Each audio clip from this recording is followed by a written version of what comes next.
Bismillahirrahmanirrahim. Assalamualaikum warahmatullahi wabarakatuh. Selamat datang di Rili Channel.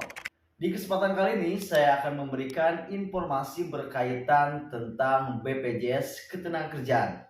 Nah, di segmen kali ini saya akan memberikan informasi apakah BPJS Ketenagakerjaan saldo yang di atas 50 juta atau di bawah 50 juta wajib menggunakan NPWP atau tidak.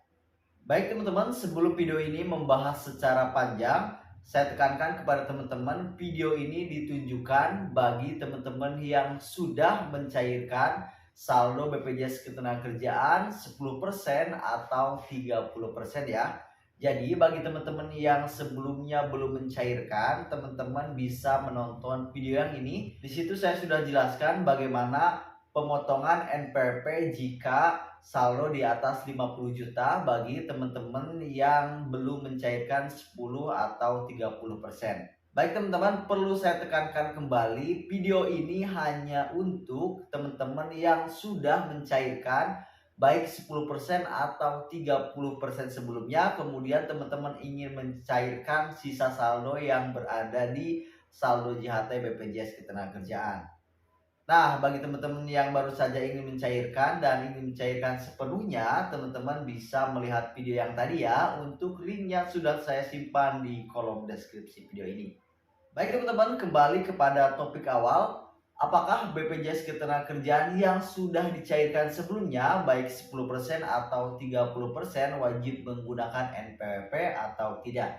Baik teman-teman, di sini saya tekankan kepada teman-teman untuk mencairkan saldo sisanya, maka teman-teman wajib menggunakan NPWP supaya pajak teman-teman tidak terlalu besar. Karena sejatinya untuk teman-teman yang sudah mencairkan 10 atau 30% dari saldo sebelumnya, maka teman-teman terkena pajak progresif dari PPh 21 ya teman-teman, yang sudah diatur dalam peraturan BPJS Ketenagakerjaan ya. Baik teman-teman, dan bagi teman-teman yang belum memiliki NPWP jangan khawatir ya, karena sekarang membuat NPWP bisa dilakukan di rumah secara online. Jadi teman-teman tidak perlu repot-repot ke kantor pajak. Nah, untuk tutorial cara membuat NPWP secara online, teman-teman bisa melihat video yang ini. Di situ saya sudah jelaskan bagaimana caranya untuk membuat NPWP secara online. Baik teman-teman, dan perlu saya ingatkan juga bagi teman-teman yang belum mencairkan, jadi jangan terburu-buru untuk mencairkan dana 10% atau 30% walaupun keadaannya mendesak. Karena nantinya jika supaya teman-teman mencairkan terlebih dahulu, maka akan terkena pajak progresif yang menurut saya itu adalah pajak yang besar ya teman-teman. Nah, di sini saya akan membagikan informasi berkaitan tentang berapa sih besaran pajak yang dipotong ketika teman-teman ingin mengajukan klaim saldo JHT setelah melakukan pencairan 10 atau 30% sebelumnya. Baik teman-teman, silakan teman-teman bisa melihat tabel ini ya. Nah, di sini ada keterangannya, ada NPWP dan tanpa NPWP. Jadi teman-teman bisa lihat persentase dengan keadaan teman-teman punya NPWP atau tidak punya NPWP. Nah, di sini bagi teman-teman yang saldonya 0 sampai 50 juta, jika ada NPWP maka akan dikenakan pajak 5% dan tanpa NPWP yaitu 6%. Selanjutnya, jika saldonya lebih dari 50 sampai 250 juta, maka jika ada NPWP potongannya 15% dan tanpa NPWP yaitu 18%. Dan bagi teman-teman yang memiliki saldo 250 juta sampai 500 juta, maka jika ada NPWP potongannya 25% dan tanpa NPWP potongannya 30%. Nah, dan ini bagi teman-teman yang saldonya di atas 500 juta, jika ada NPWP, maka teman-teman akan dipotong 30% dan tanpa NPWP dipotong sebesar 36%. Dan pajak ini lebih besar ya teman-teman dari pajak teman-teman yang sebelumnya tidak pernah mencairkan 10 atau 30% dari saldo teman-teman. Baik teman-teman, dan itulah tabel perincian potongan pajak bagi teman-teman yang sebelumnya sudah mencairkan 10 atau 30% dari saldo JHT. Nah, lalu bagaimana atau gimana sih Kak cara pemotongannya? Jadi saldo yang ada di HHT dan saldo yang akan kita terima itu pemotongannya seperti apa? Baik teman-teman, di sini saya akan mencoba mengilustrasikan jika saldo teman-teman di angka 70 juta, bagaimana rincian pemotongannya dari saldo yang berada di aplikasi mobile JKN dengan saldo yang teman-teman akan terima setelah pemotongan pajak progresif ini. Baik teman-teman, di sini saya akan perumpamakan jika saldo teman-teman 70 juta ya. Dan teman-teman juga bisa melihat tabel yang sudah saya berikan tadi, yaitu jika saldo teman-teman sekarang berada di 70 juta, maka rincian pemotongannya seperti ini ya teman-teman.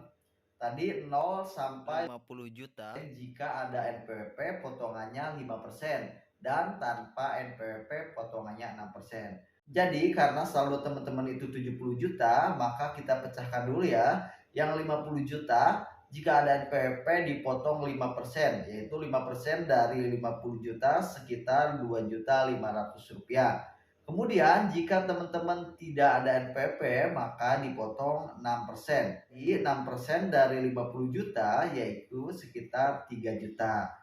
Nah, baik teman-teman sudah paham ya sampai di sini? Kemudian yang 20 jutanya masuk ke persentase 50 sampai 250 juta, yaitu jika ada NPWP besarannya 15% dan tanpa NPWP besarannya 18%. Maka 15% dari 20 juta sekitar 3 juta rupiah ya teman-teman jika ada NPWP.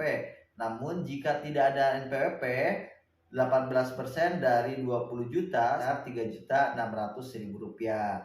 Maka total jika ada NPWP, total pemotongannya sekitar 5.500.000 rupiah dari 70 juta, yaitu 64.500.000 rupiah.